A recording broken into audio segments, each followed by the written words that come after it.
Bonjour et bienvenue dans Prière Inspirée, une semaine pour être entièrement guéri de votre maladie, ou en tout cas de cette maladie. Elle n'a rien à faire en vous, vous êtes un enfant de Dieu, vous lui appartenez, et si aujourd'hui vous n'êtes pas encore un enfant de Dieu, vous pouvez recevoir Jésus-Christ dans votre cœur d'abord, premièrement, lui dire Seigneur, je te reçois, je te demande pardon pour tous mes péchés, et je veux aussi recevoir non seulement le pardon de mes péchés, mais aussi cette guérison parce que je crois que tu m'aimes. Dieu est tellement bon, il est tellement rempli d'amour. Et vous savez, dans les évangiles, les gens n'étaient pas sauvés. Jésus allait, il imposait les mains aux malades, ou des fois il parlait une parole de délivrance, les gens étaient guéris, une parole de libération, et les gens étaient libérés. Il est tellement merveilleux, il est tellement bon. C'est un Dieu rempli d'amour qui veut non seulement nous guérir de nos maladies, mais il veut aussi nous sauver entièrement et complètement.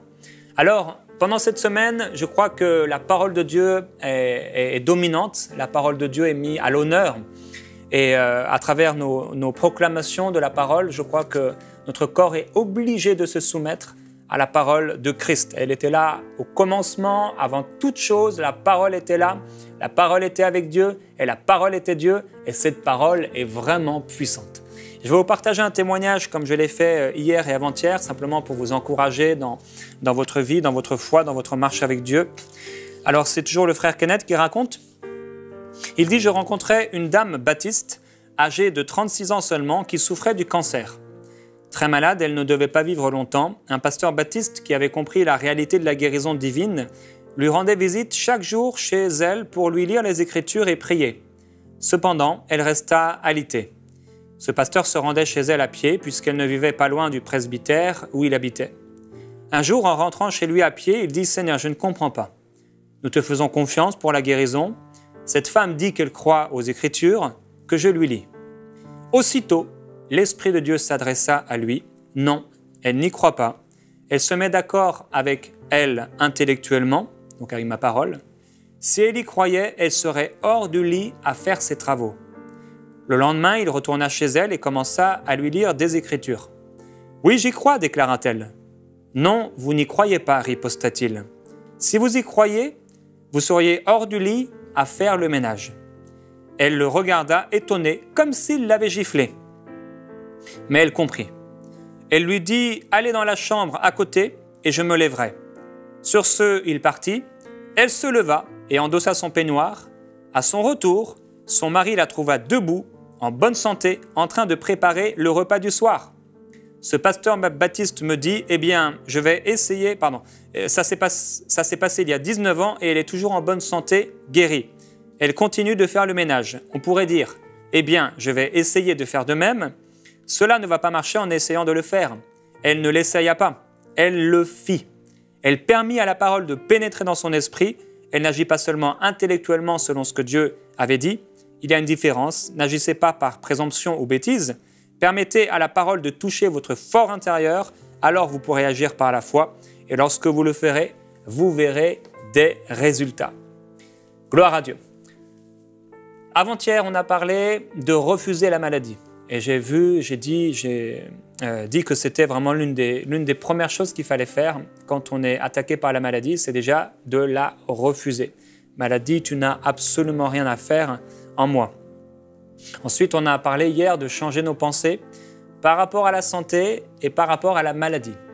Parce qu'il y a un grand nombre de chrétiens et des gens dans le monde qui ont une très mauvaise image de leur vie sur la terre au niveau de la santé physique et aussi de leur retraite, de leurs vieux jours. On a beaucoup dans l'Église et partout ailleurs une mentalité très forte. C'est vraiment un homme fort qui est là et qui nous dit vieillir égale mourir en mauvaise santé. Vieillir égale commencer à tomber malade. Vieillir égale commencer à ne plus pouvoir se mouvoir, bouger, faire du sport, s'occuper de nos enfants, aller en voyage. Et beaucoup de gens sont tellement avec cette mentalité qui est ancrée en eux parce que dans leur pensée, il y a un homme fort. Dans leur pensée, il y a une forteresse qui a été établie parfois dès leur plus jeune âge parce que leur éducation, c'était une éducation de peur, une éducation de mort, parce que dans leur maison, ils entendaient les parents, ils entendaient peut-être les grands-parents, les oncles, les tantes, les frères et les sœurs parler maladie, parler mort, parler je me sens pas bien, parler infirmité, parler ceci, parler cela. Et ça a créé en eux un système de pensée qui est devenu dans leur vie une forteresse. Alors ils croient de tout leur cœur, même s'ils ne le disent pas. Mais dans leur cœur, ils ont cette conviction, quand je vais vieillir, je ne pourrai plus marcher. Quand je vais vieillir, j'aurai une canne. Quand je vais vieillir, ce sera difficile. Quand je vais vieillir, je vais forcément finir dans un hôpital ma vie, et ce sera dur, et ce sera difficile, et je mourrai. Si c'est votre pensée, que cette pensée puisse s'écarter de vous pour toujours. Maintenant, je vais donner une parole de libération pour vous. Je vous libère de cette pensée. Au nom de Jésus-Christ, je vous libère de cette pensée. Par rapport à la vieillesse, par rapport à votre santé, vous pouvez vivre en parfaite santé et ne plus jamais tomber malade. Oui, frères et sœurs, il faut qu'on accepte la parole de Dieu pour ce qu'elle est. Tout est possible à celui qui croit. Il n'y a rien d'impossible à celui qui croit. Gloire à Jésus-Christ. Et je ne ferai pas l'apologie de la maladie. Je n'apporterai pas mon journal de maladie, ma mauvaise nouvelle de maladie. Je ne serai pas nourri par cette mauvaise nouvelle et par des nouvelles concernant la maladie, les tragédies, la mort. Non, j'apporterai mon bon journal de la bonne nouvelle de Jésus-Christ. La bonne nouvelle de la parole de Dieu. Elle est tellement merveilleuse, cette parole. Elle est ma source, elle est ma vie, elle est ma force. Je puise ma nature, je puise ma vie, je puise la vérité dans cette parole. Frères et sœurs, marchons sur la parole. On a lu dans Marc au chapitre 3 et au verset 27, « Personne ne peut entrer dans la maison d'un homme fort et piller ses biens sans avoir auparavant, ça veut dire avant, lié cet homme fort, alors il pillera sa maison. » Il y a plusieurs hommes forts. On a parlé de différents hommes forts. Il y a cet homme fort qui nous dit qu'il est mieux de rester malade parce que sinon on ne percevra plus d'argent de l'État, du gouvernement. Il y a cet homme fort qui est là et qui discute avec nous, qui nous parle et qui nous amène toutes sortes de pensées. « Ah, tu es malade, ça va mal se passer, tu vas mourir comme un tel, etc. » Il y a différents types d'hommes forts. Aujourd'hui, je voudrais vous encourager à confesser votre guérison et non cette maladie. Confessez votre guérison et non cette maladie. Comme je l'ai dit hier, j'ai personnellement créé dans ma maison un environnement de paix, un environnement de sainteté, un environnement de santé divine dans ma maison. C'est pourquoi, dès qu'elle était petite, nous avons enseigné à notre fille la parole de Dieu. Et c'est pourquoi, en grandissant nous-mêmes, nous grandissons et nous nous fortifions dans notre fort intérieur sur la parole de Dieu. Nous devons aller, frères et sœurs, de gloire en gloire. Même si hier, on a pu être attaqué, même si hier, on n'a pas su faire face, et peut-être on a utilisé des produits, entre guillemets, naturels, ce n'est pas vraiment des produits naturels en fait, un médicament ce n'est pas naturel, des produits chimiques pour être guéri, je crois qu'aujourd'hui, c'est différent. Je crois qu'aujourd'hui, ça peut changer. Je crois qu'aujourd'hui, la parole de Dieu est comme un médicament qui guérit jusqu'au plus profond des os. Le Seigneur non seulement guérit les maladies, mais il guérit aussi les infirmités. Il guérit les membres qui sont atrophiés. Il guérit aussi les maladies mentales. Le Seigneur guérit toutes choses. Toutes choses. Il est puissant. Et aujourd'hui, le Saint-Esprit veut vous toucher d'une manière particulière. Il veut que vous soyez libérés de ces mauvaises pensées par rapport à votre vie, par rapport au futur. Et il veut que dans votre bouche se trouve non pas l'eau douce et l'eau salée, mais que vous puissiez confesser votre guérison et non pas cette maladie qui veut vous faire du mal. Ce n'est pas votre maladie. Comme je l'ai dit, vous devez refuser le titre de propriété que vous avez donné à cette maladie. Peut-être vous avez constamment dit « c'est ma maladie », vous l'avez amené avec vous, vous l'avez traîné avec vous et vous en parlez et c'est devenu tellement fort et plusieurs d'entre vous, je l'ai dit, vous souffrez vraiment. Et Dieu est plein de compassion pour vous. Il vous guérit de toutes vos maladies. De toutes vos maladies. Peut-être c'est vraiment difficile, mais il est vrai que peut-être aussi, vous avez confessé cette maladie et c'est devenu comme votre meilleur ami. Vous n'arrivez plus à percevoir votre futur sans cette maladie. Vous n'arrivez plus à penser sans cette maladie. Vous voulez faire quelque chose et tout de suite, c'est l'impossibilité. Maintenant, je ne peux pas. Nous ne pouvons pas, je ne peux pas. Commencez à déclarer maintenant, non plus cette maladie, non plus ce que vous ne pouvez pas faire, mais ce que vous pouvez faire en Jésus-Christ. Et la Bible déclare que je puis tout par Christ qui me fortifie. Dieu a un appel pour vous. Il a de grandes choses à faire avec vous. Et c'est ce qu'il veut faire dans votre vie. Quel que soit ce que vous ressentez, confessez votre guérison. Quel que soit à partir du moment où vous prenez position, ce que vous pouvez ressentir, même si vous avez proclamé la parole pendant 1 heure et que l'heure d'après vous commencez à vous sentir mal, restez sur votre position de foi parce que je vous dis, il y a la tempête qui souffle fort, le vent souffle fort pour vous déstabiliser, pour vous faire tomber de votre position de foi. Mais alors que vous avez parlé la parole, vous vous êtes installé dans une position de foi, vous avez construit votre barque, votre arche de protection. Et là, il peut y avoir la tempête, il peut y avoir le vent qui souffle. Restez dans l'arche. Restez dans l'arche de la parole de Christ. Même si vous avez mal, même si vous ressentez des choses, j'ai foi en Dieu. Je suis guéri de toute maladie. Alors, quel que soit ce que vous ressentez, confessez votre guérison. Ne dites pas, j'ai mal ici, j'ai mal là, oh, j'ai de plus en plus mal, oh, ça ne va pas, oh, c'est difficile, je n'arrive plus. Et parfois, vous savez, on a envie de parler aux gens de la mauvaise nouvelle. On a envie de parler aux gens que ça ne va pas. On a envie de parler au maximum de personnes qu'on ne se sent pas bien. Ce n'est pas qu'on ne peut pas le faire, entre guillemets. On a le droit, le libre arbitre. Mais on peut décider de ne pas le faire. On peut décider de ne pas proclamer comment on se sent. On peut décider de ne pas proclamer et de ne pas faire l'apologie de la maladie. On peut décider de proclamer la parole de Dieu. Je me souviens d'un frère, un très très bon ami. Il avait une hernie discale. Je crois même que c'était une double hernie discale. Et il avait des douleurs intenses. Il a dit, je suis guéri au nom de Jésus-Christ. Il a été voir le médecin, ah, vous avez une hernie discale, etc. Il faudra penser à faire une opération, etc. Je suis guéri au nom de Jésus-Christ. Je n'aurai pas besoin de faire d'opération. Il a été entièrement, totalement guéri par la puissance de la parole de Dieu dans sa bouche. Quel que soit ce que vous voyez dans votre corps, je veux vous encourager dans cette semaine. Vous savez, j'ai pris l'exemple d'un médecin, on peut aller le voir régulièrement, ou des médicaments qu'on prend plusieurs fois par jour. Les médecins vont nous donner une posologie, une ordonnance. Ils vont dire, voilà, tel jour vous devez faire ça, tel jour vous devez faire ça. Médicaments 2 fois par jour, examen toutes les 3 semaines, tous les 2 mois. Et on fait ces choses. La plupart des gens, ils vont répondre à ces choses-là. Ils vont faire comme le médecin l'a dit. Je vous propose, moi, aujourd'hui, 5 médicaments. C'est 5 émissions. Des médicaments pour vous. Prenez-les. Prenez-les s'il le faut 1 fois par jour, aussi longtemps que vous le voudrez.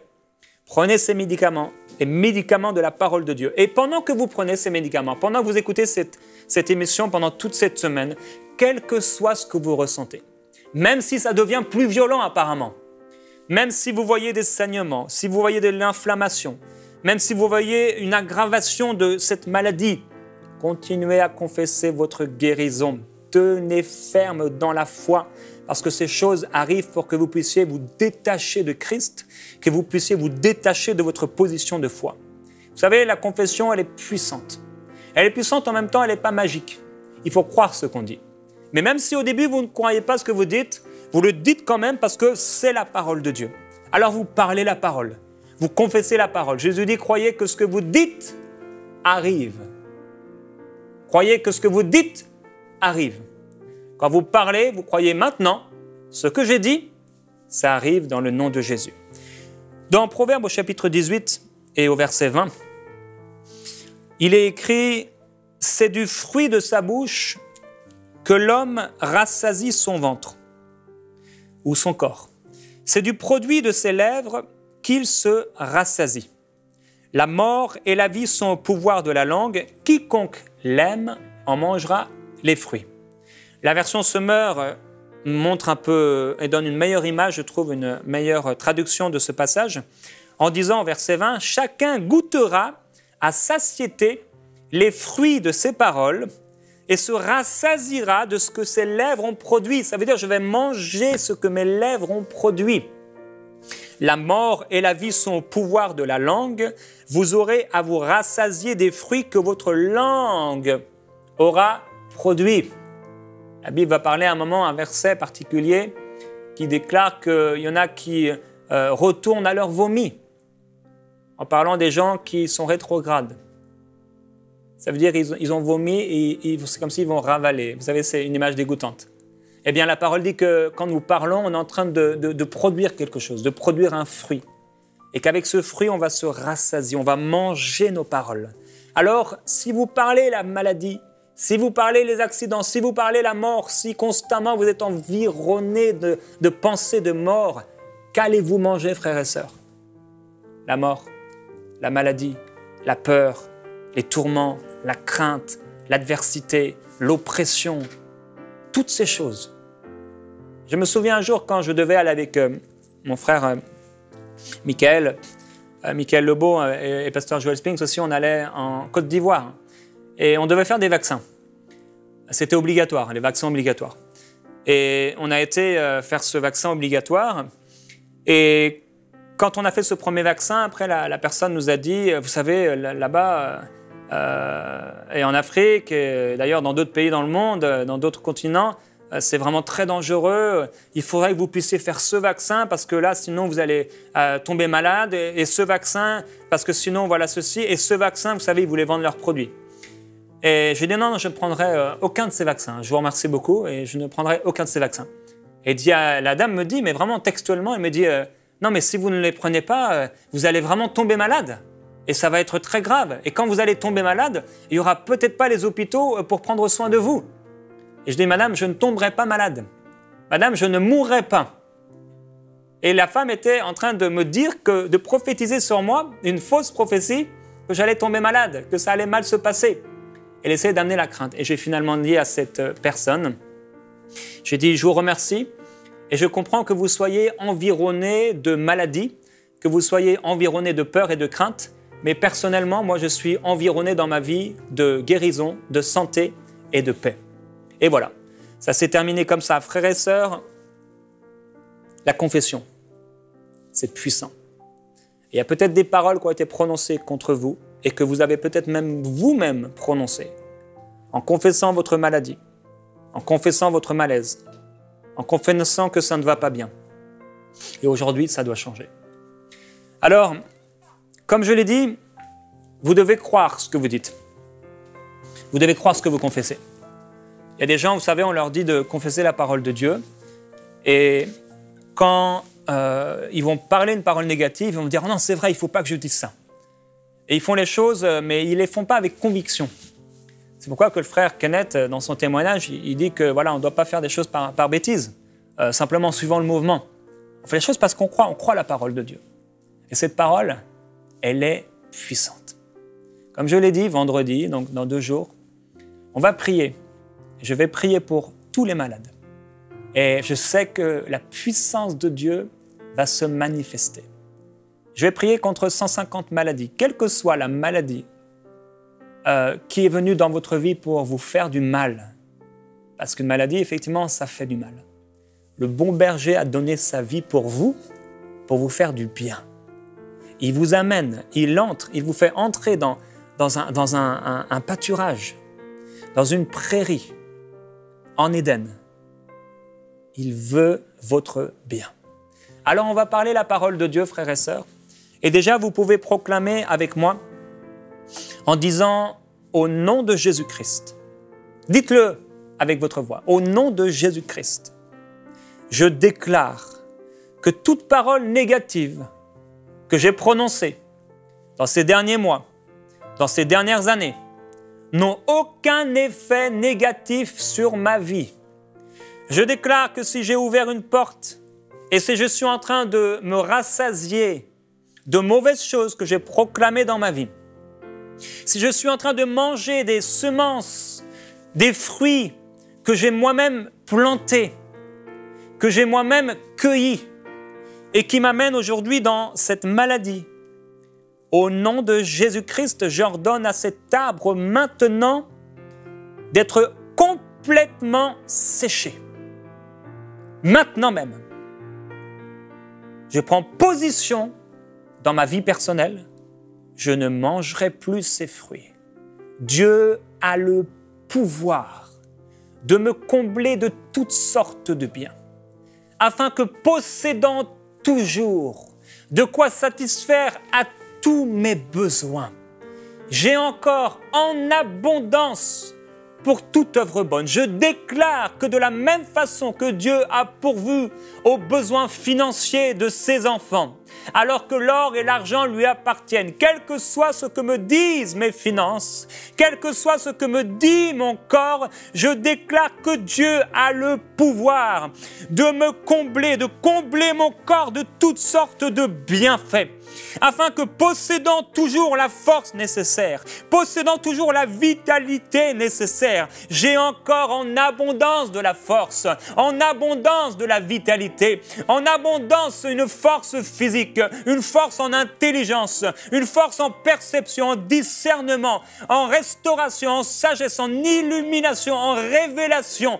en bonté, en amour et en grâce, en abondance pour toute œuvre bonne. Alors je déclare que parce que Dieu m'a enrichi, j'irai, je ferai du bien autour de moi, je parlerai de Christ, je brillerai de la gloire divine, je brillerai tous les jours de ma vie. Non, je ne tomberai pas malade, je ne resterai pas malade, je ne serai pas dans l'infirmité, car le Seigneur m'en a délivré. Oh, je regarde à la croix maintenant. Et Père, je prie que tu illumines nos cœurs et nos pensées, que tu illumines notre intelligence qui est parfois si mondaine. Viens, Seigneur, nous illuminer. Viens amener une révélation par le Saint-Esprit dans le cœur de ceux qui écoutent et dans ma propre vie, afin qu'on puisse savoir, connaître notre héritage, qu'on puisse connaître Christ, Christ vivant, Christ puissant, Christ ressuscité. Oh, tu es Dieu.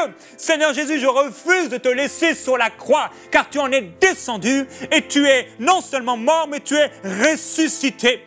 Tu es le Dieu qui donne la vie. Et je ne veux pas être comme Thomas, qui voulait toucher, qui voulait voir avant de croire. Non, même si je ressens dans mon corps des difficultés, même si je ressens une souffrance, même si je ressens de l'adversité, même si je ressens de l'oppression, même si on m'a dit c'est terminé, même si on m'a dit il n'y a plus d'espoir, même si on m'a dit ça va durer des mois, même si on m'a dit tu n'as plus qu'un mois à vivre, oh je parle la parole de Dieu, je ne mourrai pas, je vivrai dans le nom de Jésus. Il y a quelqu'un qui est maintenant dans un hôpital et on vous a dit vous allez mourir, mais maintenant je renverse cela, je renverse cette parole dans le nom de Jésus. Non, vous ne mourrez pas, vous vivrez et vous raconterez la gloire de votre Dieu.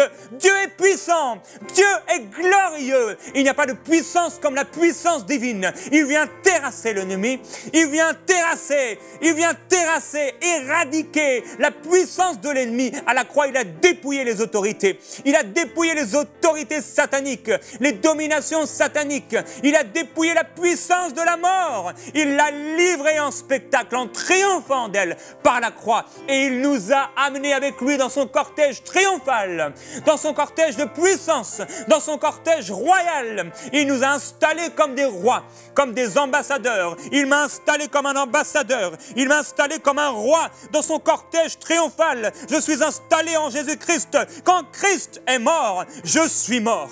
Quand Christ était dans le tombeau, j'étais dans le tombeau. Quand Christ a été dans le séjour des morts, il m'a amené avec lui. Mais quand Christ est ressuscité, je suis ressuscité aussi avec lui. Je suis également ressuscité. Je suis un homme nouveau. Je marche en nouveauté de vie, nouveauté de corps, nouveauté d'espérance, nouveauté d'intelligence, nouveauté de suffisance. Oh, je suis plus que vainqueur. Je suis plus que vainqueur par celui qui m'a aimé. Je suis fort. Je suis fort, plus fort que la mort, car mon Père a vaincu la mort.